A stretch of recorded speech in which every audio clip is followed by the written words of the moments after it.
गुजरात के वडोदरा में आवारा पशुओं को पकड़ने वाली कॉरपोरेशन की टीम पर फिर एक बार हमले की घटना गोल्डन चौकड़ी निकट सामने आई है, जहां 4-5 गोपालकों ने पशुओं को पकड़ने वाली टीम पर हमला कर दिया और सिर के हिस्से में जानलेवा चोट भी की।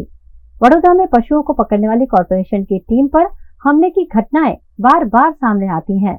आज घटी ऐसी ही घटना की शिकायत हरणी पुलिस थाने में की गई।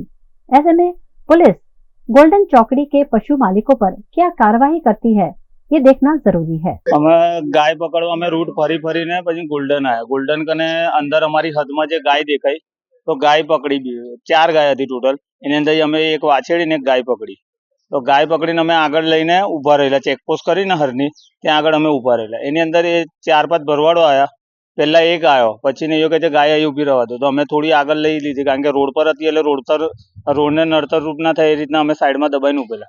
એની અંદર બીજા ભરવાડો આવ્યા પાછળથી ને એની અંદર એક ચોટલી વાળો ભરવાડો હતો, એ ડાંગ ને લઈને આવેલો ને પછી એને ગજામાં દાઢી વાળો હતો ને ચોટલી હતી। પછી ને બીજો જે છે ને એ ડાંગ લઈને ઉભો રહ્યો ગાય કને, ગજામાં ચપ્પુ કાઢીને રસ્તો કાપવા ગયો।